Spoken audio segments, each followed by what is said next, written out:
Hi guys, welcome back to the channel and welcome to my garden. We're starting off down the back of the property and this is where I have the most privacy. Not that there's a lot, because my privacy trees have grown but not enough, and my sunflowers gave me some privacy but they are now done and I'm waiting for their seeds to actually germinate and start the next round. But I thought we'd start here in what I call the wood room. So when we dug everything out, ripped everything out when I first moved in June, we discovered that there was a fire pit, and this is subsequently where all the wood has been stacked. If this is your first Learning Gardener video, you'll discover that we are a little bit limited today. So in the last video we harvested potatoes. A certain somebody was playing with a friend and knocked over the camera, and the lens has a crack in it and it still works, but I can't actually zoom in and zoom out. I haven't been able to get a replacement lens because I live in a rural area and they don't have one, and I want to try it on the camera first, just because I can't get the same lens as this one originally came with. And we have a new vlogging camera arriving in just a few days, but in the interim we are using this camera and we have very limited ability to use it, so hopefully this video turns out okay. So the wood room is something that was created out of necessity. We cut down 2 trees when I first moved in, and I think I got the keys in the middle of June, and it is now New Year's Eve of 2023. So hopefully wherever you are, you had a wonderful holiday period and you have a very happy new year. And probably by the time I actually get around to editing this video, it'll be New Year's Eve of 2024. So happy New Year's for then too. So we moved in about 6 months ago and we've done a lot of physical labor, and the builders have done a lot as well inside, but we won't do a house tour today because we're still recovering from Christmas. But when we moved in, there were 2 trees that were diseased and full of white ants. One of them was overhanging the house, so it had to go. And the one we removed from down here was actually a tree that had fallen already and had started to reroot, but was riddled with white ants. So when I stacked the wood, I wanted it to be well away from the house. I was also aware that Ladybird, who you may be able to hear woofing on the inside, that smaller dog sound is not her. Birdie has a big loud boof, but she was put inside because she is barking at the neighbors because they have an Airbnb guest and they have a dog, and Birdie has emotions about that. So I wanted to place the wood ideally up against the fence, but Big Bird is she's a hunting dog and she's prone to flying the coop if given the opportunity. And the way this ground tapers as it comes down the backyard, there's actually like a retaining wall ledge. So I put a lot of these crates that my dad brought down on the edge of the retaining wall, and that has meant that there's about a meter between, so what's that, like 3 feet or so, 3.5 feet between the wood piles essentially and the fence line. So Birdie does climb up on the wood, which makes me nervous every time, either that she's going to fall and hurt herself or that she is going to try and fly the coop. But as yet she has decided that it is too dangerous to try and leap from the wood over to the other side, which is great, but I'm sure one day the motivation will be high enough. But for the time being, it seems to be that I have built this far enough away that she can enjoy climbing on it and get the high ground, but not so high that she can run away from home. But I finally finished stacking the wood yesterday, or I say that, and I just spotted a pile of sticks behind the roses that I'll have to put away later. But I thought we should film a garden tour because there's some stuff that has to be harvested, so we can do that along the way. So all I have done is spin around, and I know the light is not as good, but what we are sitting on is some benches that were made from wood that was already here on the original veggie bed. Oh, really? You were a very good helper. Sometimes he chats back. But behind me I planted the dogwoods, and you can see how it kind of travels up towards the house.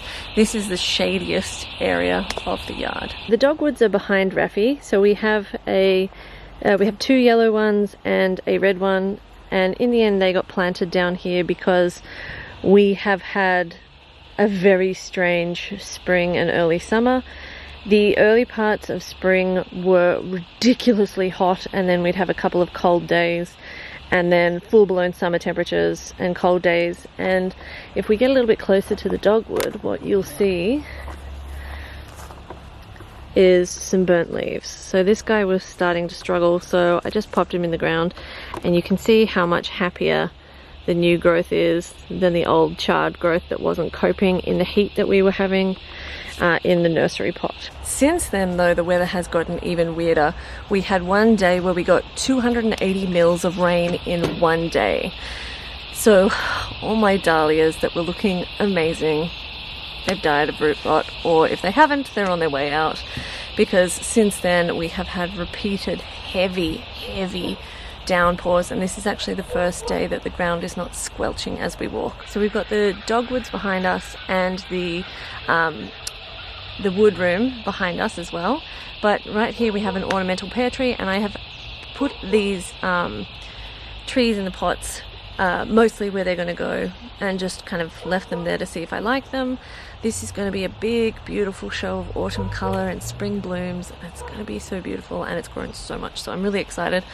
I would like to get that in the ground maybe today or tomorrow, but we'll see how we go for time. So one of the things I'm going to do down here is I'm going to put, there's a red leaf maple here, and it is going to go somewhere here. I need to work out exactly measurement wise where it is going to fit. And then I've got 2 peach trees behind me that I'm going to put somewhere and I've just got to work out how it is going to work, how big the canopies are going to be, and where to put them. Ideally what I would like to do is put a fence around the compost bins, just so that Birdie doesn't use that as an opportunity to jump the fence again. The other thing that we're looking to do is, you might see some fallen shed, and that is my dad got a free shed, and so he, I guess, is going to build it at some point. So finally I will have a shed down here as well, but I have no idea when that's actually happening. What are you doing? I had planned to place my yellow raspberry and my thornless blackberry in roughly the same area, so that I could build one trellis that contains them all. But I did some research the day I was planting them, and it said that they should not be planted near each other. So alright, they're planted on opposite sides of the yard. So we've got the yellow raspberry over here and the thornless blackberry over the other side, which I will show you shortly. But beside it we also have, and I'm just going to turn the camera a little bit, a garden bed that has been interesting. So I sowed all the corn seeds on the same day, so in theory they should have all come up at the same time, and therefore the fact that the sun comes in on this side in the afternoon shouldn't have made a difference. But essentially by the time the sunflowers shot up like bean poles, it did shade one side of the garden bed. The other problem with the corn, so one side basically didn't rise, but I've had that exact same problem in another bed up the front. So I think one particular type of corn just sucks. They were from multiple different orders. They're just terrible. But what happened is the bush rats have gotten to the corn. So it was just starting to form heads, and it has been completely chomped by the bush rats, and this is looking a bit scraggly, so we might clear it out. I haven't even seen any beans. So this is a Three Sisters garden bed. So at each corner on this end I have the Golden Nuggets pumpkins. They produced a couple of pumpkins and then they curled up and died, which was, you know, wonderful. And on the other side, in the 2 corners on the other end, are some struggling butternut pumpkins, and I think I just overplanted this bed. Whenever I've planted marigolds before, they've been like this big. They have not thrived like they have here, and it is like a marigold garden. I was hoping to have a beautiful garden of pinks and purples, and it is yellows and orange marigolds, and it looks like all I'm growing is marigolds. On the plus side, marigolds are supposed to help deter snakes, and so far we haven't seen any more snakes after that wrestle I had with a black snake not that long ago. So on this side, hopefully you can see, but I will do closer shots because mostly it just looks like a mess because where Rafa is, I am slowly working on removing the topsoil pile that I had created when making some of these garden beds. And you might ask, why am I throwing out the topsoil? Because this garden, the topsoil is full of shards of glass. So, I mean, I don't know how the puppies haven't cut their feet yet, but they haven't. But anyway, so along this fence line, yes, is currently a dumping ground, and also this random bag of concrete that someone left out here before we bought the house, and it has solidified, and I've got to at some point get rid of it. But we've got 2 baby blue eucalyptus plants, and they're just looking beautiful, and I'm hoping to be able to use them in arrangements down the track. And I have got a black lace elderberry down the side here. The idea being that these are going to grow big, cover the ugly fence that never got painted because the guy never showed up and didn't finish the roofing job either, and that's a whole nother story. But we want to cover the ugly fence, but more than anything, I would like some privacy. When the corn in the back bed was a bit of a bust, I planted some more and it has shot up beautifully, but when I spotted yesterday that the corn had already been eaten by the bush rats, my hope for this corn dwindled rapidly. But I'm very surprised to see that the silver beet is just going strong. This has gone all through summer so far. We're a month in. Normally this stuff has gone to seed or died, but it is beautiful. I haven't actually harvested any of it.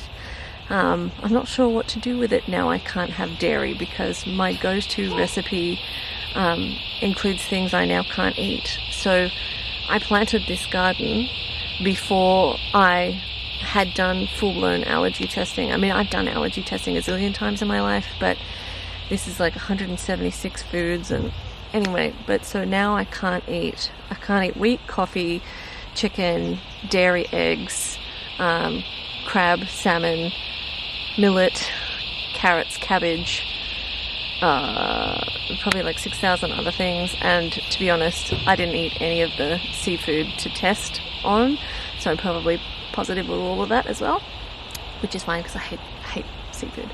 But yeah, so I don't really know what to do with all the silver beet that I have. So I'm probably going to cut a lot of it back and just make room for some summer flowers and make room for more vegetables, because at the moment I'm not eating this and there's so much of it everywhere. But I want to make some more space, and I've got a bunch of seedlings I really need to plant, and given I finally have some time off work, today is hopefully the day. Or maybe not today, but the next couple of days. Now if we turn slightly, you will see something that I was initially very, very proud of and am now a bit depressed about. So this is a rainbow of carrots, and I was really looking forward to that. Now I can't eat carrots because I'm allergic to carrots. Now the downside about the carrots also, apart from the fact that I'm allergic to them, is that because we had a spring that was like 40 degrees for 2 days and then really cold, and then 40 degrees and then really cold, and 40 degrees and then 280 mils of rain, and they are woody, especially the more mature ones. So it's unfortunate. I have let a few go to seed, and hopefully the seed that comes from that will be a carrot that is more tolerant to the weather. I am hoping that by the time I finish my leaky gut treatment, not that I have been the best lately with Christmas and everything, but I am hoping that I might get some things back. I would really like to get egg white back, and carrot, because carrot's in everything when you order vegetarian meals.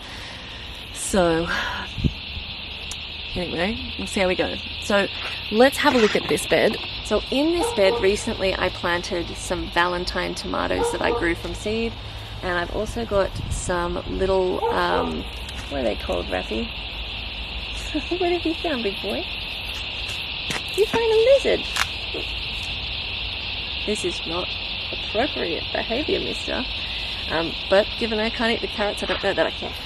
So there are two artichokes in here, and I have repeatedly tried growing beans and peas along all the trellises that you'll see, and it has been wildly unsuccessful so far, and I think it's because we've had so much variation in the weather. Ow! And that was my finger, not your toy. And yeah, they just haven't come to fruition, and I think the soil is not as good as I thought it was going to be. So I think maybe next year hopefully will be a better year for beans. But yeah, so oh good boy, good sit on the carrots. Everybody's going to be so delighted to get carrots you sat on. So at the moment, mostly, well, you're going to eat some of these carrots, aren't you? But my best friend takes the food. I can't eat like cabbage, which is fine. But we also have some marigolds in here, obviously, because they're everywhere. Because I was like, when I heard that you can deter snakes, it was with marigolds, it was right after I'd had that rumble with the black snake. So I was like, marigolds everywhere, chuck them everywhere. But so now we've got too many. And we've also got beetroots on the other side here, because I can't eat beets. Oh, now both of you are at it. That what you were woofing about? You want to come and stand on the carrots too?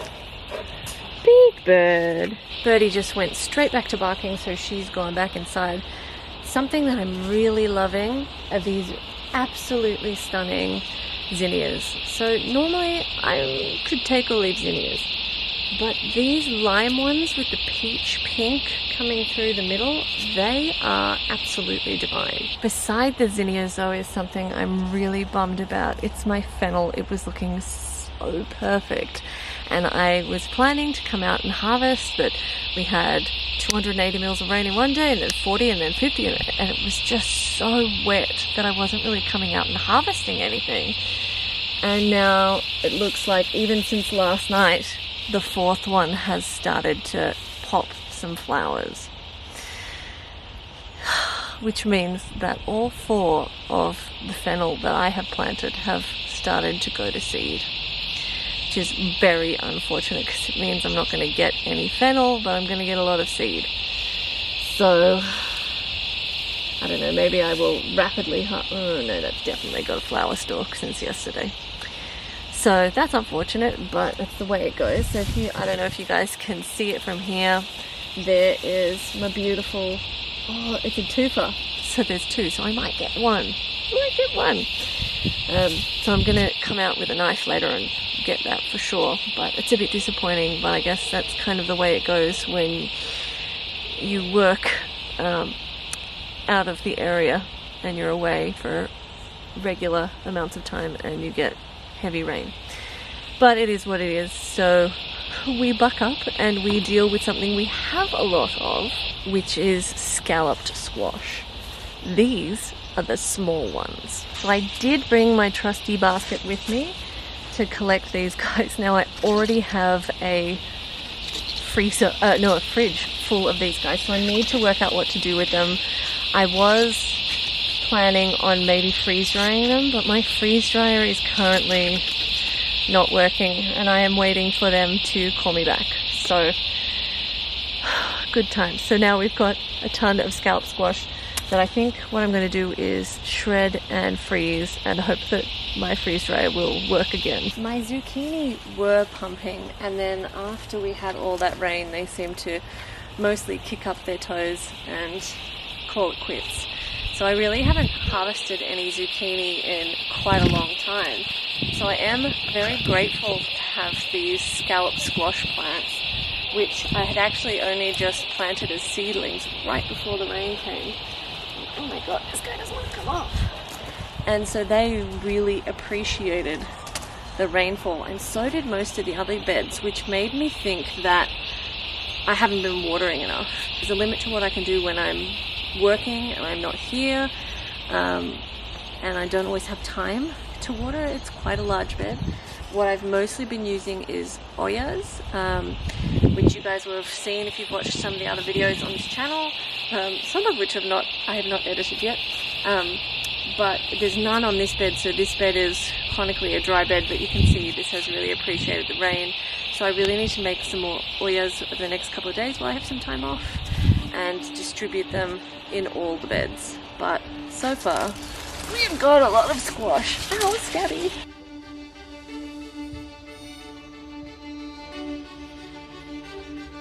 one of the other positives of the abundance of rain is that my climbing roses have taken off. The downside is I had planted lavender along the sides here, and the idea being that planting things like rosemary, tansy, lavender help prevent ticks. And the lavender's all pretty much died or gone really woody, which is very unfortunate. So it is what it is. We deal with it.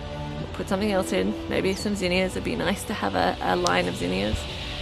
And we move on.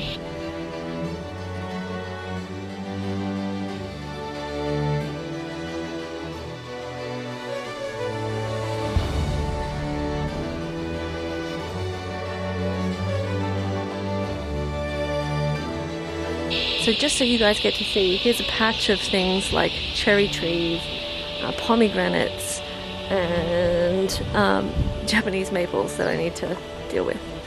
But here are the roses. They look terrible because I haven't set this area up yet, and some of them have a bit of black spot, but they look absolutely beautiful because they're all in bloom. And then beside that we have the black thornless blackberry, the thornless blackberry, and then we have Tomato Town, or it should be called Marigold Way, because there are so many marigolds, but the plants are looking a little rough, but we need to do some harvest. I'm so impressed by how much this blackberry has grown since the heavy rains, but that means I need to start thinking of ways to trellis it. It also means I really need to come out and deal with the black spot on some of these hybrid roses. Also need to deal with this mess and all the other messes, but we're getting there. It's looking a lot better than it was even just yesterday. My best friend's son came over and mowed for me because he was bored, so he's a little champion. But now let's deal with this mess. And I might say I have already trimmed these marigolds back very heavily because they were already flopped into the aisle after all the big rains. So you can see the ones I've already cut back are just putting on new growth. And you can actually see the tomatoes, which before you could not. So these have had absolutely no airflow. And I think what I will do is, once they're done with the majority of the tomatoes, is I'll pluck them off and pull these plants and put something else in. I do have a little surprise though. Look at these peaches. So the tree has dropped some, so obviously it was a bit too heavily fruited, and oh, there goes one more. Really need to look at maybe harvesting these. It's a bit hard to tell if they're ready because they're so little, but when I left one on that was nearly ready, it got chomped by somebody, so I might have to remove these soon. Here we go, there's that fallen one. Here's that fallen one. I'm a bit scared there might be a worm inside, but ooh, very juicy. It's pretty good. It's amazing. Something else I've really been enjoying is the homegrown tomatoes. So last season I didn't have anywhere near this planting space. But what happened was we had a ton of fruit flies, and so I was really paranoid about most of the tomatoes. And so before freezing any of them, I would like cut them in quarters and like search for evidence of fruit fly. Haven't had that this year. We've had a lot of worms, which is unfortunate, but at least it's obvious. So we've had a lot of tomatoes, and I've tried to leave them on the vine for longer because we haven't had the fruit flies. And they've been so tasty. Well, that was a delightful interlude. Peach. So these are, in theory, Roma tomatoes, although they don't look like Roma tomatoes. These I got, these three, there's 3 in here, I got from the local nursery, because it was too early for my seeds to actually get going, and I wanted to get going with my tomato garden. I'm really glad I did, because that meant I had tomatoes for Christmas, which is great, whereas these guys would have been, all my other tomato plants would have been a little bit late otherwise. I think this one will go in the dodgy pile.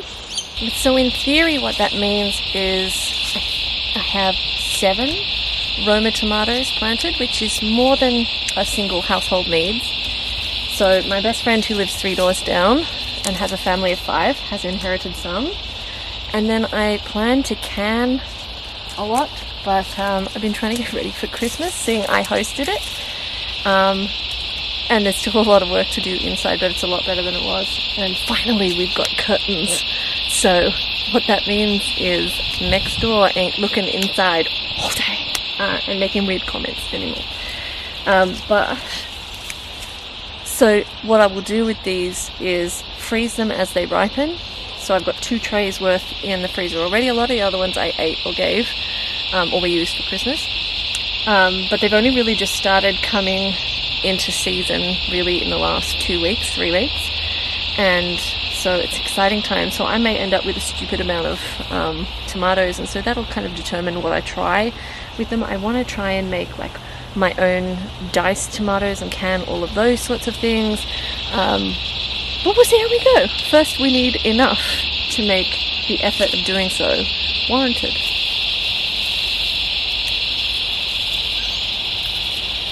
The other thing is, last year I did a lot of pruning on my tomatoes to try and keep the leaves healthy. This year I haven't had time, just left them to it.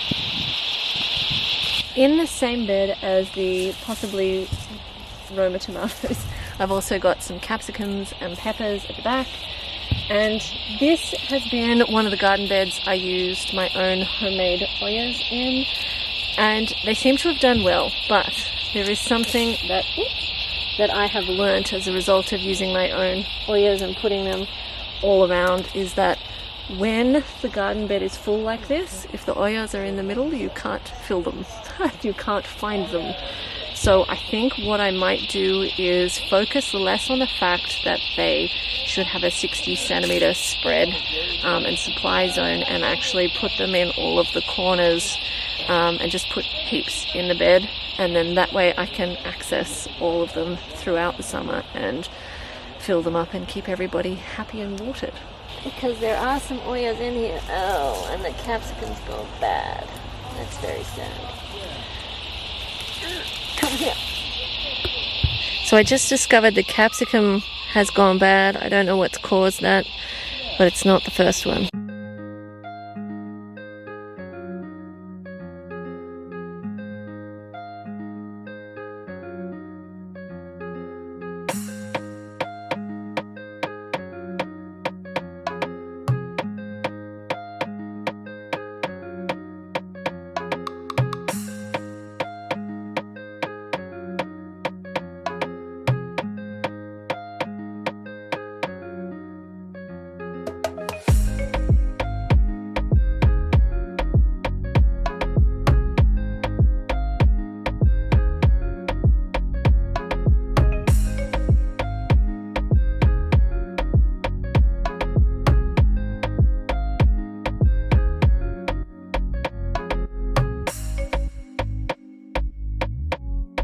This bed has a round zucchini plant, and obviously when I planted it I had accidentally dropped a apple cucumber plant, because that is what this is.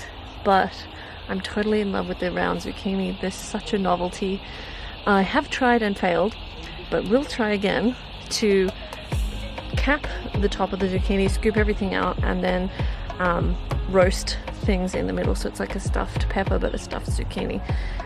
What happened last time was I did partially pre-roast everything that I put in, but it wasn't enough and it just didn't work out. But we will try again, perhaps with this guy. One of the perks of not having heaps of spare time has been that I have incidentally stagger planted everything, so there's, even though those tomatoes we just picked from are looking a bit rough, there's multiple new varieties of tomatoes coming up and starting to produce flowers. These beans are actually finally growing, and these corn are doing well, but the corn that I planted just behind this, nothing. So it is what it is. This is that bed that we harvested the potatoes from, so we'd had a quick turnaround. Sadly, the beets and a lot of the zinnia seeds that I planted in here and the radish seeds, nothing's happened, but then we did get 280 mils of rain in one day. This is the, I think, Dutch cream potato bed behind me that we didn't harvest. I was going to give it another 2 weeks, and with the rain it started sprouting. So I don't know whether I'll harvest them anytime soon or not, but it is what it is. Most of the beds are filled with pretty much the same things. We've got zinnias, we've got some poppies, we've got zucchinis and tomatoes and carrots that I can't eat, and cabbages that have split now because of the rain. But you can see it's just mostly a sea of orange, except for this little patch of purple here. The bunnies' tails are pretty cooked, so I will need to prune them back. I can hear Birdie going wild inside, which is why I'm trying to wrap things up a little bit faster. But you can see this side is basically just a field of marigolds, which is beautiful, but not what I had planned. So the marigolds have turned into a real beast. Like, I can't even walk beside this garden bed. And the same with the straw flowers. Straw flowers historically for me have been a smaller plant, but a lot of them are taller than me, even outside the garden beds. So my stagger idea of planting from height, from tallest at the back and shortest at the front, hasn't worked out so well. But it still looks beautiful, so I will show you, but you will also see my sad little dahlias where they have failed, and then I should go inside and help Birdie. So one of my favorite things that I have planted are these cosmos. Cosmos are always amazing, but check out how tall these straw flowers are. All along the back here I had sunflowers, but they are done for the season. You can see the straw flowers have completely swamped anything else. I'm really happy to see this purple rose, it's a blue moon, coming back. It had terrible black spot and I had to cut off all of its leaves, but it is rebounding really, really nicely. But the straw flowers are just taken over. Not unlike the strawberries. Look at how much these exploded after the rains. So I do need to, like, obviously fix the support and deal with the little stragglers, but I just cannot believe how many strawberry plants there are in there, how many babies they're producing, and also how many blueberries I got from those teeny tiny plants. They were amazing, and I'm totally going to plant more. So this is my herb bed, and it's a mess. A lot of the oh, my brain's died. Silver beet has started to go to seed, so I need to clear that out, and it just needs a general tidy up and prune. It's all nice and soggy after the rain, but to be honest, we haven't got that far. And you can see we are now at the front of the backyard, and there are still an awful lot of pots I need to deal with, but we're getting there. So this is about 6 months in. So I hope you guys have enjoyed this garden tour / harvest, and I really appreciate you guys hanging out with us. I hope you've had a wonderful holiday period, but we've got a lot of work to do, and I've got a dog inside that is very unhappy. So I need to go and deal with that. I really appreciate you guys hanging out with us, and hope we will see you again soon. Bye.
you.